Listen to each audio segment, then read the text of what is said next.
Bonjour, alors je m'appelle Angélique Canal, je suis interne dans le service de psychiatrie de liaison du professeur Lançon et je vais vous présenter donc un diaporama sur l'intoxication au protoxyde d'azote.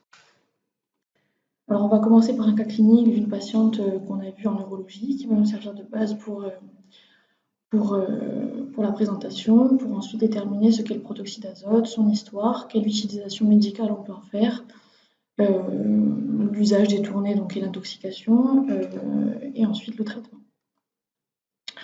Donc le cas clinique, c'est Madame A qui a 20 ans. Euh, c'est une jeune fille qu'on a vue en service de neurologie qui est hospitalisée pour une neuropathie dans un contexte de consommation chronique de protoxyde d'azote. Donc c'est une jeune femme qui vit en foyer, elle est en rupture familiale, elle n'a pas d'emploi et elle a un projet de formation en clinique. Euh, elle n'a pas d'antécédents somatiques ou psychiatriques particuliers, elle ne prend pas de traitement, elle est uniquement suivie par la psychologue du foyer. Sur le plan des toxiques, elle consomme de manière chronique du protoxyde d'azote depuis 1 an, à une hauteur de 3 bonbonnes par semaine, donc ce qui fait à peu près 150 cartouches. Il n'y a pas d'autre consommation de toxiques. À l'entretien, donc, elle nous décrit un début de consommation festif qui s'est ensuite chronicisé. Il y avait des notions d'événements traumatiques qui ont contribué à augmenter cette consommation. Elle, quand on l'a vue, elle ressentait pas de manque, elle souhaitait arrêter, mais il y avait quand même une faible motivation. Voilà. Après, sur le plan psychiatrique, on n'avait pas d'éléments psychotiques ou cliniques. Sur le plan somatique, donc depuis 2 mois, elle présentait un déficit sensitivo-moteur des 4 membres. Elle était alitée, elle ne pouvait plus se lever, elle était obligée de se déplacer en fauteuil roulant, dû au fait de perte d'équilibre. Sur le plan biologique, il y avait une carence en vitamine B12, donc elle avait 142 picomoles par litre de vitamine B12 pour une norme qui est entre 150 et 550. Donc c'était une petite carence, on va dire. Pour la prise en charge, donc sur le plan neurologique, les neurologues ont supplémenté en vitamine B12, donc une ampoule de 1000 microgrammes par jour. Et ensuite, il y avait un projet de transfert en centre de rééducation. Sur le plan psychiatrique, nous, on lui a conseillé, préconisé de poursuivre sa psychothérapie et on lui a transmis les coordonnées de son CMP de secteur pour continuer le suivi. Donc, qu'est-ce que le protoxyde d'azote? Donc, le protoxyde d'azote, c'est aussi appelé oxyde nitreux ou gaz hilarant pour son effet euphorisant. Donc, la molécule, je vous l'ai mise juste à côté, c'est la formule chimique N2O. C'est un gaz qui est incolore, qui a une odeur et un goût légèrement sucré. Donc, il peut être produit par l'être humain, mais aussi des sources naturelles comme le sol ou les océans. Donc, sur le plan historique, c'est un gaz qui a été découvert il y a longtemps, mais c'est le dentiste Horace Wells au XIXe siècle qui a découvert son effet anesthésiant et qui a commencé à l'utiliser pour les extractions dentaires de ses patients. Donc il faut savoir que Horace Wells, il souffrait de dépression saisonnière, donc tous les ans, de novembre à avril, il avait des épisodes dépressifs et il a commencé à utiliser le protoxyde d'azote sur lui pour ses propriétés euphorisantes. Donc à force d'utilisation chronique, il a eu des effets secondaires comme des troubles moteurs vers la fin de sa vie, des difficultés à écrire, et il a eu aussi des épisodes maniaques secondaires à cette utilisation. Donc finalement, il est décédé par suicide en 1848. Alors pour ce qui est de l'utilisation médicale du protoxyde d'azote, alors c'est un gaz qui est utilisé en anesthésie, en chirurgie, en odontologie, qu'on mélange avec de l'oxygène pour avoir des effets pour anesthésie et antalgie. Nous, dans nos études de médecine, on le voit souvent quand on passe en pédiatrie, ça s'appelle le méopa. Donc c'est un mélange de protoxyde d'azote et de dioxygène. Et il est utilisé pour réaliser les plâtres, les sutures ou les prises de sang des enfants. L'avantage en pédiatrie, c'est que ça induit souvent une amnésie du geste. Donc les enfants ne se souviennent pas. Au niveau du mécanisme, donc le protoxyde d'azote, il va diminuer la transmission des messages douloureux en bloquant le récepteur NMDA, donc le récepteur qu'on voit en vert. Donc ça, c'est le récepteur NMDA. Il est activé par le glutamate, donc qu'on voit en jaune. Et donc le protoxyde d'azote, en bloquant ces récepteurs, va inhiber les courants douloureux qui sont métiers. Pour ce qui est de l'intoxication, alors quelques généralités. Donc là, ce qu'on voit sur l'image, on a ici les bonbonnes et ici les cartouches. Donc le protoxyde d'azote, c'est en vente libre, on peut en acheter en supermarché ou sur internet.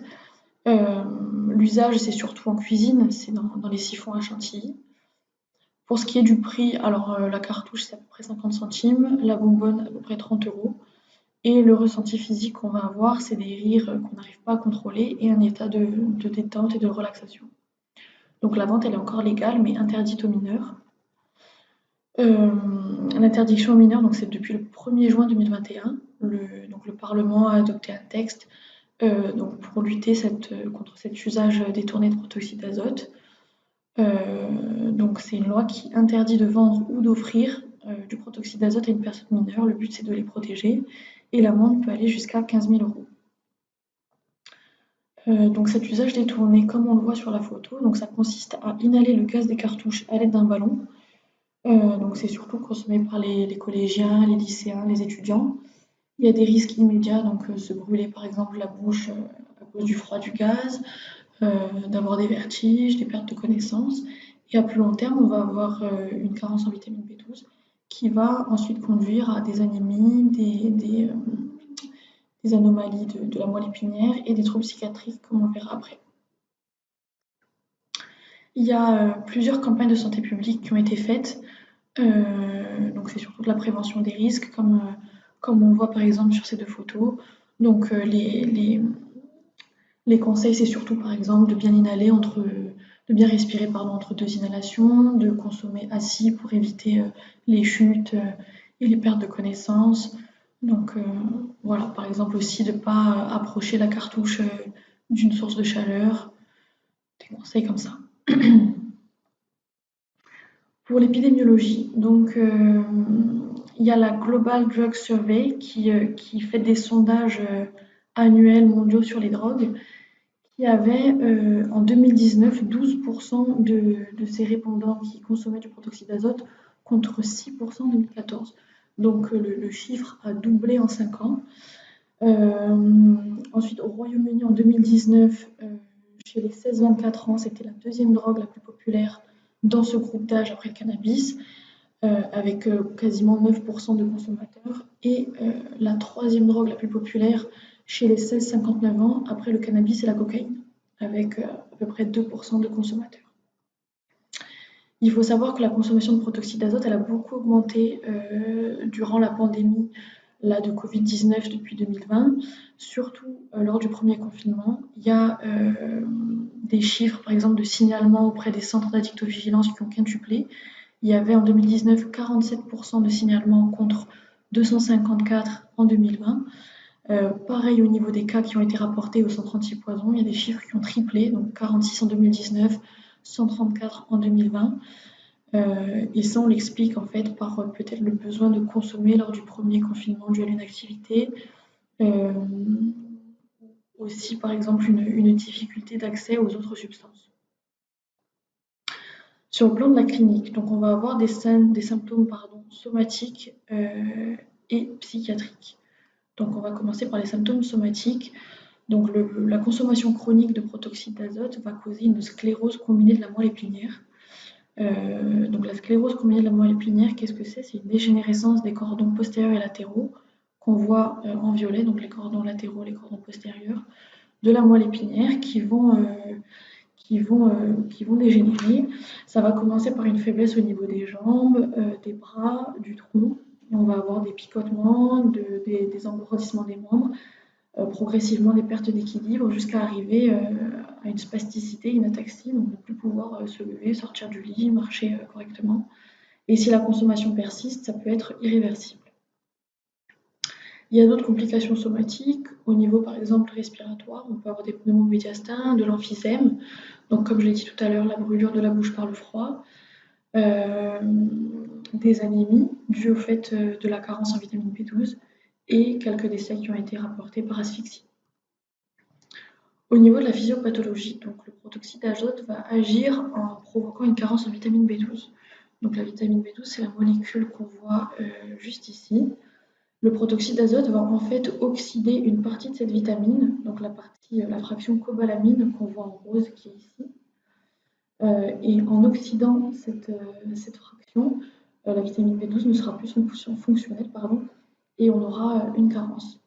Donc le mécanisme est encore un peu flou concernant la myélopathie. Il y a plusieurs hypothèses, peut-être un déséquilibre des acides gras ou une anomalie de synthèse des protéines de liaison de la myéline. Pour ce qui est des symptômes psychiatriques, donc globalement c'est encore un peu moins étudié que les symptômes somatiques. C'est surtout des hallucinations et des idées délirantes.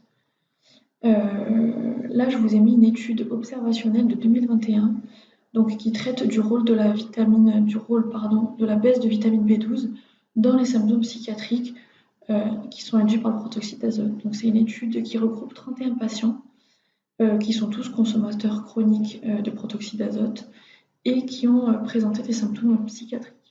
Donc, la moitié, donc 16, avaient des hallucinations, 11 des idées délirantes et 11 un délire de persécution. Donc il faut savoir que la moitié des patients n'ont pas présenté de symptômes neurologiques, donc ça s'est présenté seulement sous une forme psychiatrique. 14 avaient une carence en vitamine B12, 7 n'avaient pas de carence et dans 10 cas, la vitamine B12 n'a pas été dosée. La conclusion de cette étude, c'est qu'en fait on a un risque d'erreur diagnostique étant donné que les patients de cette étude, la moitié n'avaient pas eu de symptômes neurologiques, donc ça s'est présenté comme un premier épisode psychotique ou psychiatrique. Donc il faudrait en fait toujours se renseigner sur la consommation de protoxyde d'azote lorsqu'on a un patient qui arrive pour un premier épisode, ou bien doser la vitamine B12. Il conseillait aussi de faire un dosage de l'homocystéine, qui est un acide aminé en fait, qui va s'accumuler lorsqu'il y a une carence en vitamine B12, qui est un dosage peut-être un peu plus fiable que le dosage en vitamine B12 qui peut parfois être normal. La physiopathologie des symptômes psychiatriques, elle est encore peu connue. Je ne me suis pas trop étalée là-dessus. C'est surtout encore l'hypothèse du blocage du récepteur NMDA. Il y a une autre hypothèse, c'est l'augmentation de la production de nitroxyde d'azote. Alors, en ce qui concerne la dépendance, la question qu'on s'est posée, c'est est-ce qu'il existe une dépendance au protoxyde d'azote? Alors, je vous ai remis la définition de dépendance et tolérance. Alors la dépendance, c'est une tolérance accrue, une consommation compulsive, une perte de contrôle et un usage continu malgré des problèmes physiques ou psychiques engendrés par la substance. La tolérance, par contre, ça va être une augmentation du besoin des quantités pour subvenir à l'effet désiré. Et aussi une prise dans le but de soulager ou d'éviter les symptômes de sevrage. Donc il n'y avait pas beaucoup d'articles sur la dépendance au protoxyde d'azote.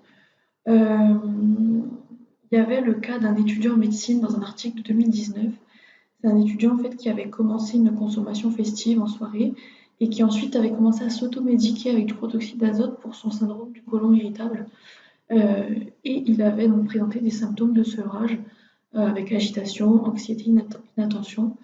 Donc c'était d'intensité légère, mais il y avait quand même des symptômes de sevrage. Il y a un autre article de 2016 qui rapporte le cas d'un patient polytoxicomane qui consommait 50 cartouches par jour depuis 2 mois et qui répondait à des critères de dépendance. Donc, c'est-à-dire il y avait une poursuite de la consommation malgré les conséquences, il y avait un temps important consacré à l'obtention de la substance, une réduction de ses activités sociales, etc.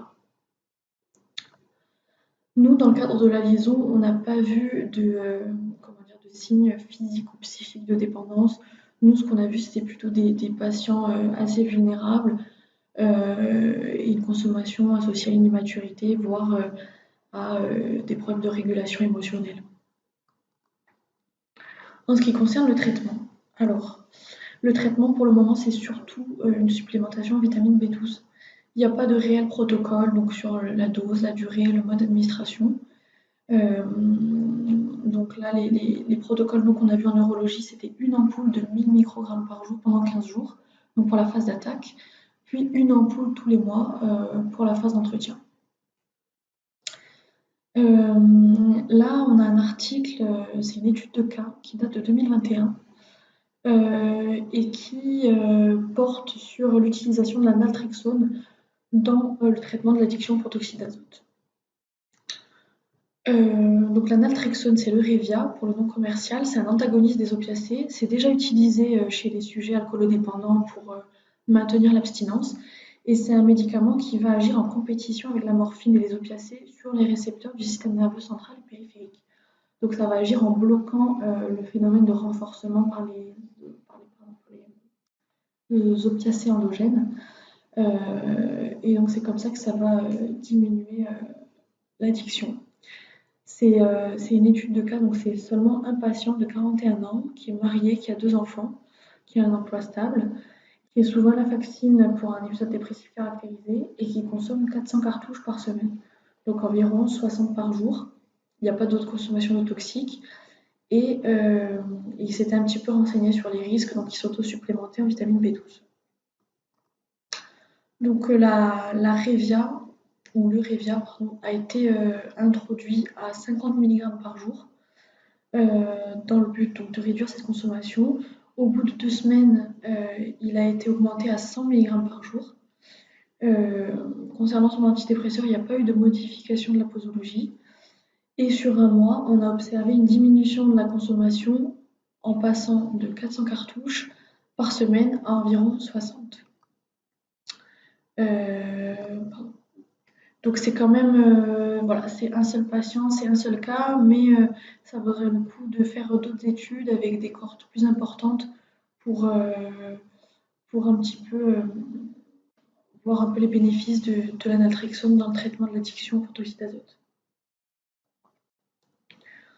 Et donc je voulais finir sur le fait que le protoxyde d'azote pourrait être un traitement dans la dépression résistante. Donc c'est un article de phase 2. C'est un essai, donc preuve de concept, c'est la phase avant les études contrôlées, randomisées. C'est un essai en simple aveugle, donc qui a été contrôlé par placebo. Donc c'est 2 groupes de patients. Donc un groupe qui va avoir le traitement actif, un autre groupe qui va avoir le placebo. Donc ce sont 20 patients qui sont atteints de dépression résistante. Donc la dépression résistante, je vous ai remis la définition, c'est un échec d'au moins 2 antidépresseurs successifs bien conduits. C'est des patients chez qui on a éliminé un trouble bipolaire, qui n'ont pas de trouble grave de la personnalité, qui ne consomment pas d'autres toxiques. On a maintenu le traitement de leur dépression, le traitement préexistant, pardon. Et donc, ils vont être séparés en 2 groupes. Il y a 10 patients qui vont recevoir le traitement actif, donc il y a un mélange de protoxyde d'azote et d'oxygène, et 10 patients qui vont recevoir un placebo, donc un mélange d'oxygène et d'azote. Le critère d'évaluation principal, c'est d'avoir un changement sur l'échelle d'évaluation de la dépression de Hamilton. Donc l'échelle d'évaluation de la dépression de Hamilton que je vous ai mis juste à côté. Donc selon le score qu'on a, on va avoir des symptômes dépressifs légers, des symptômes dépressifs modérés ou bien sévères. Donc la durée du traitement par protoxyde d'azote, c'était 55 minutes. Et donc le résultat, c'était qu'on avait des symptômes dépressifs qui se sont nettement améliorés au bout de 24 heures. Après avoir reçu le protoxyde d'azote en comparaison avec le groupe placebo. Donc à 24 heures, parce que l'étude en fait c'était de voir l'évolution à 24 heures et pas plus loin. Donc à 24 heures, on avait une différence de 5,5 points sur l'échelle de Hamilton pour le groupe protoxyde d'azote. Donc comme on le voit sur la ligne bleue, il y a une diminution de 5,5 points. Alors que dans le groupe placebo, on a une diminution de 1,8 sur l'échelle de Hamilton. Donc voilà, ça montre quand même qu'il y a une différence assez significative.